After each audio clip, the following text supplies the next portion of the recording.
Hi అండి, welcome to Python life YouTube channel. Previous క్లాస్లో మనం డొమైన్ స్పెసిఫిక్ ఐఓటీలో హోమ్ ఆటోమేషన్స్ అలాగే సిటీస్ గురించి చూసాం కదా. సో ఈరోజు మనం క్లాస్లో ఎన్విరాన్మెంట్ డొమైన్ అలాగే ఎనర్జీ సిస్టమ్స్ డొమైన్ గురించి డిస్కస్ చేద్దాం. So first environment. So environment డొమైన్లో మనకి డిఫరెంట్ అప్లికేషన్స్ అనేవి ఉంటాయి.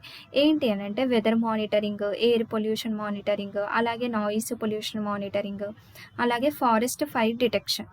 సో ఇవన్నీ కూడా మనకి ఎన్విరాన్మెంట్లో అప్లికేషన్స్ అని చెప్పొచ్చు. సో ఇప్పుడు మనం వన్ బై వన్ వీటి గురించి డిస్కస్ చేద్దాం.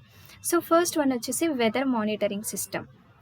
So IOT based weather monitoring system అనేది డిఫరెంట్ లొకేషన్స్ నుంచి సెన్సర్స్ ద్వారా డేటాని కలెక్ట్ చేసి ఆ స్పెసిఫిక్ ఎన్విరాన్మెంట్ ఆర్ లొకేషన్ యొక్క టెంపరేచర్ని, హ్యూమిడిటీని, అలాగే ప్రెషర్ని చెక్ చేసి ఇన్ఫర్మేషన్ అనేది ఇవ్వడం జరుగుతుంది. సో ఇది వచ్చేసి మనకి వెదర్ మానిటరింగ్ సిస్టమ్ యొక్క వర్క్. సో ఇక్కడ చూడండి, IOT based weather monitoring systems use different sensors to gather data. That data is sent to the cloud based storage. The collected can be analyzed and visualized with applications. Weather alerts can be subscribed by users from such applications అని చెప్తున్నాం. అంటే sensors ద్వారా డేటాని collect చేసి and ఆ డేటాని క్లౌడ్లో store చేసి and like ఎలా ఉంది హ్యూమిడిటీ, టెంపరేచర్ ఆ లొకేషన్లో అని చెప్పి వెదర్ అలర్ట్స్ని యూజర్స్కి ఇవ్వడం అనేది జరుగుతుంది. సో ఇది మనకి వెదర్ మానిటరింగ్ సిస్టమ్ యొక్క వర్క్. నెక్స్ట్ వన్ వచ్చేసి air pollution monitoring. So factories నుంచి ఏవైనా హార్మ్ఫుల్ గ్యాసెస్ వస్తాయి, like CO2, CO, NO2 etcetera. ఇలాంటి హార్మ్ఫుల్ గ్యాసెస్ నుంచి కాపాడడానికి మనకి ఈ ఎయిర్ పొల్యూషన్ మానిటరింగ్ సిస్టమ్ అనేది యూజ్ అవుతుంది. అంటే ఫ్యాక్టరీస్ నుంచి ఏమైనా హార్మ్ఫుల్ గ్యాసెస్ వస్తే కొన్ని మెటరలాజికల్ సెన్సార్స్ని యూజ్ చేసి ఇలాంటి హార్మ్ఫుల్ గ్యాసెస్ నుంచి పొల్యూషన్ని కంట్రోల్ చేయడం అనేది జరుగుతుంది. సో ఇది ఎయిర్ పొల్యూషన్ మానిటరింగ్ సిస్టమ్ యొక్క వర్క్. సో ఇక్కడ చూడండి, IOT based air pollution monitoring system can monitor harmful gas emissions by factories and vehicles using gaseous and meteorological sensors. The collected data can be analyzed to take decisions on pollution control approaches అని చెప్తున్నాం. And next one వచ్చేసి third one ఏంటి మనకి ఎన్విరాన్మెంట్లో application, noisy pollution monitoring system. So ఇది ఎలా work అవుతుంది అంటే, సమ్ సిటీస్లలో నాయిస్ లెవెల్స్ అనేవి చాలా ఎక్కువగా ఉంటాయి. సో నాయిసీ మానిటరింగ్ సిస్టమ్ అనేది డిఫరెంట్ ప్లేసెస్లో అరేంజ్ చేస్తాం. సో ఆ సిస్టమ్ అనేది ఏం చేస్తుంది అంటే, ఆ నాయిసీని మానిటరింగ్ సిస్టమ్ అనేది డిఫరెంట్ స్టేషన్స్ నుంచి డేటాని కలెక్ట్ చేసి నాయిసీ లెవెల్స్ని with the help of cloud or ఇంటర్నెట్తో నాయిసీ మ్యాప్స్ని క్రియేట్ చేయడం అనేది జరుగుతుంది. సో నాయిసీ లెవెల్స్ని కంట్రోల్ చేయడానికి మనకి ఈ నాయిసీ మానిటరింగ్ సిస్టమ్ అనేది యూజ్ చేయడం అనేది జరుగుతుంది. సో ఇది కూడా ఐఓటీ బేస్డ్ అప్లికేషన్. సో ఇక్కడ చూడండి, IOT based noisy pollution monitoring systems use a number of noisy pollution monitoring systems that are deployed at different places in the city. The data on noisy levels from the stations is collected on servers or in the cloud. The collected data can be analyzed to generate a noisy maps.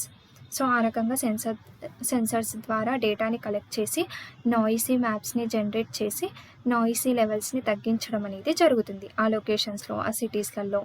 So అందుకని చెప్పి మనకి ఈ noisy pollution monitoring system అనేది use అవుతుంది. Next one వచ్చేసి forest fire detection. So forest fire detection అంటే ఏంటి అంటే, ఫారెస్ట్ ఫైర్ డిటెక్షన్ సిస్టమ్ అనేది న్యాచురల్ రిసోర్సెస్, ప్రాపర్టీస్ ఏవైనా డ్యామేజ్ అవుతే ఈ ఫారెస్ట్ ఫైర్ డిటెక్షన్ సిస్టమ్ అనేది ఆ రిసోర్సెస్ని, ప్రాపర్టీస్ యొక్క డ్యామేజ్ని మినిమైజ్ చేయడానికి యూజ్ అవుతుంది అని చెప్పొచ్చు. సో ఇక్కడ చూడండి, IoT based forest fire detection systems use number of nodes deployed at various locations in the forest. Each monitoring node collects data about ambient conditions.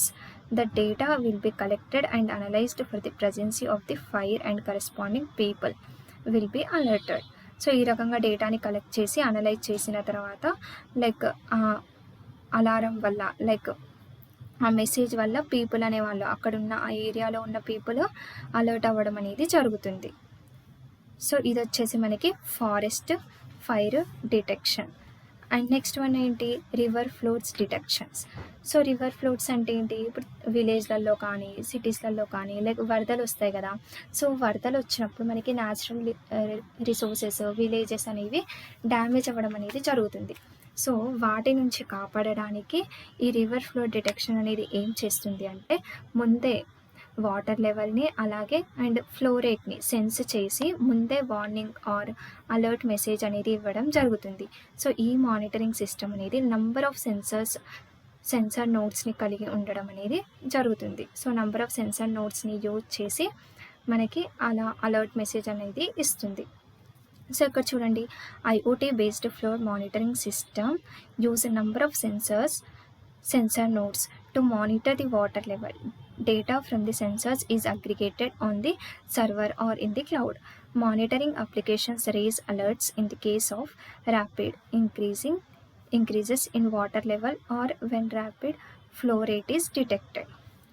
So అంటే ముందే వాటర్ యొక్క ఫ్లోని, వాటర్ యొక్క లెవెల్ని, ఫ్లో రేట్ని అన్నీ అబ్జర్వ్ చేసి censor అనేది పీపుల్కి, అథారిటీస్కి alert message అనేది పంపించడం జరుగుతుంది. సో అప్పుడు పీపుల్ అనేవాళ్ళు కొంచెం సేఫ్గా ఉండడం అనేది జరుగుతుంది. సో ఇది వచ్చేసి మనకి river flow detection.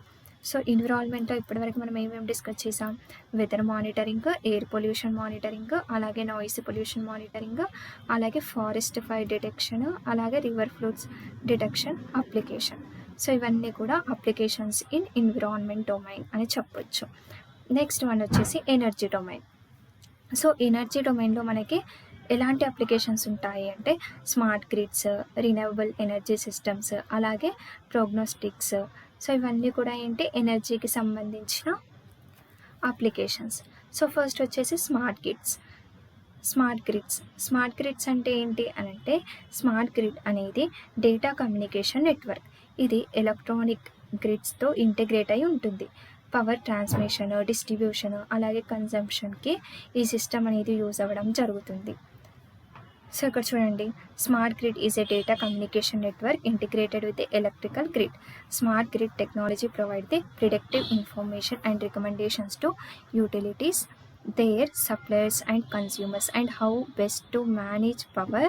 Smart meters can capture real-time power consumptions and allows to manage the power distribution remotely. So smart grid technology అనేది మెయిన్గా కస్టమర్స్కి పవర్ని ఎలా మేనేజ్ చేయాలి అనేది చెప్తుంది. సో ఈ రకంగా మనకి స్మార్ట్ గ్రిడ్ అనేది ప్రిడిక్టివ్ ఇన్ఫర్మేషన్ని ఇవ్వడం అనేది జరుగుతుంది యూజర్స్కి. సో ఇది వచ్చేసి మనకి first application in energy domain, smart grids. And next one ఏంటి, renewable energy systems. So renewable energy system అంటే ఏంటి అంటే, like solar and wind energy systems. So వీటిని మనం రినవబుల్ ఎనర్జీ సిస్టమ్స్ అంటాం. సో సమ్ టైమ్స్ మనకి ఎయిర్ పొల్యూషన్ని reduce చేస్తుంది ఇది, అలాగే పవర్ వోల్టేజ్ని రెగ్యులేట్ చేయడానికి పవర్ సపోర్ట్ని ప్రొవైడ్ చేస్తుంది. సో అందుకని మనకి ఇది రినవబుల్ ఎనర్జీ సిస్టమ్ అనేది యూజ్ అవ్వడం అనేది జరుగుతుంది. సో ఇక్కడ చూడండి, renewable energy sources like solar and wind produce variable output produces local voltage swings that can impact power quality. IoT based systems integrated with the transformers measures how much power is fed into the grid. So ఇవి solar, wind అలాంటి systems అనేవి మనకి ఈ renewable energy సిస్టమ్స్లో ఉంటాయి. ఇవేంటి, like air పొల్యూషన్ని reduce చేయడానికి, అలాగే పవర్ వోల్టేజ్ని రెగ్యులేట్ చేయడానికి, పవర్ సపోర్ట్ని ప్రొవైడ్ చేయడానికి మనకి ఈ రినవబుల్ ఎనర్జీ సిస్టమ్స్ అనేవి యూజ్ అవుతాయి.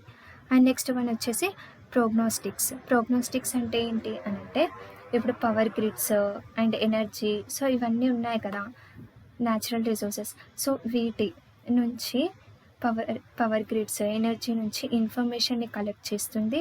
అలాగే ఎలక్ట్రికల్ సెన్సార్స్ని యూజ్ చేసి, ఎలక్ట్రికల్ సెన్సార్స్ అంటే ఏంటి, ఇక్కడ పిఎంయుఎస్ అంటే, ఇక్కడ పిఎంయుఎస్ అంటే ఏంటి అంటే phasor measurement units. So PMU నుంచి ఇన్ఫర్మేషన్ని రిసీవ్ చేసుకొని మానిటరింగ్ చేస్తుంది. సో ఈ రకంగా ఈ సిస్టమ్ యొక్క స్టేట్ని, అంటే పర్టికులర్ సిస్టమ్ యొక్క స్టేట్ని ఎస్టిమేట్ చేయడం అనేది దీని వర్క్, ప్రోగ్నోస్టిక్స్. సో ఇంకోసారి చెప్తాను వినండి.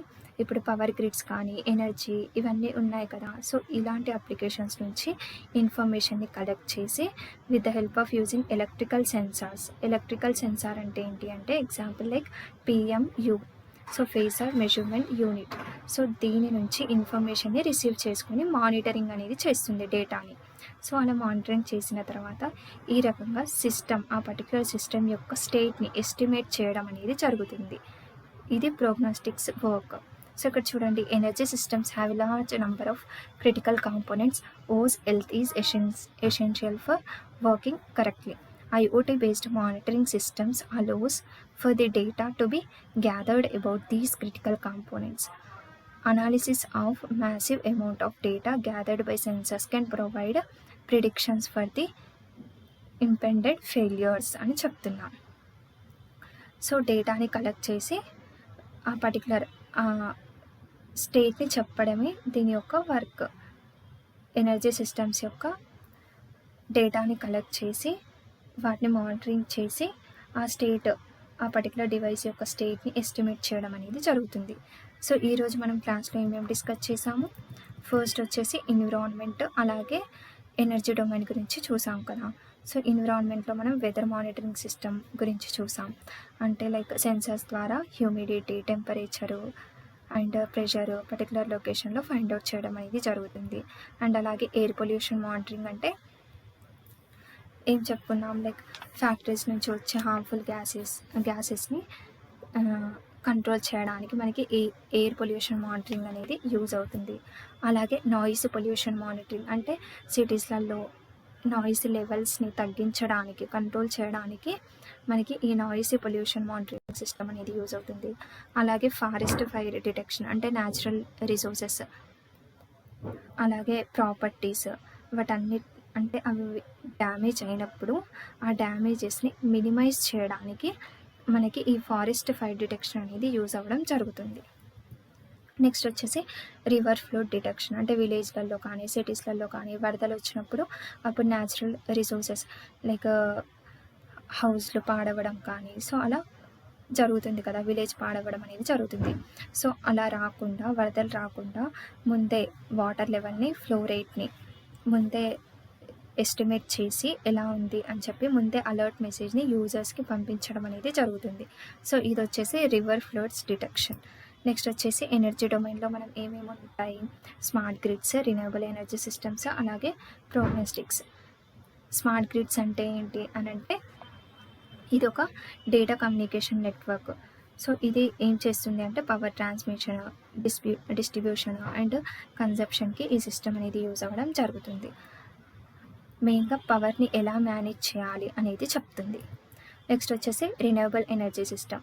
సో ఇదేం చేస్తుంది అంటే దీంట్లో మెయిన్గా మనకి solar and wind energy systems ఉంటాయి. లైక్ ఇవి ఎలా యూజ్ అవుతాయంటే ఎయిర్ పొల్యూషన్ని రెడ్యూస్ చేయడానికి, పవర్ వోల్టేజ్ని రెగ్యులేట్ చేయడానికి, అలాగే పవర్ని సపోర్ట్ చేయడానికి అంటే పవర్ సపోర్ట్ని ప్రొవైడ్ చేయడానికి యూజ్ అవుతాయి. నెక్స్ట్ వచ్చేసి ప్రోగ్నోస్టిక్స్ అంటే ఏంటి అంటే ఎనర్జీ సిస్టమ్స్, పవర్ గ్రిడ్స్ నుంచి ఇన్ఫర్మేషన్ని కలెక్ట్ చేసి ఎలక్ట్రికల్ సెన్సార్స్ ద్వారా అంటే లైక్ పిఎంయు నుంచి ఇన్ఫర్మేషన్ని రిసీవ్ చేసుకొని మానిటరింగ్ చేస్తుంది. సో ఈ రకంగా సిస్టమ్ యొక్క స్టేట్ని ఎస్టిమేట్ చేయడం అనేది జరుగుతుంది. సో ఇది వచ్చేసి ప్రోగ్నోస్టిక్స్ గురించి. సో ఈ క్లాస్ మీ అందరికీ క్లియర్గా అర్థమైంది అని నేను అనుకుంటున్నాను. నెక్స్ట్ క్లాస్లో ఇంకా వేరే డొమైన్స్ గురించి డిస్కస్ చేద్దాం. Thank you.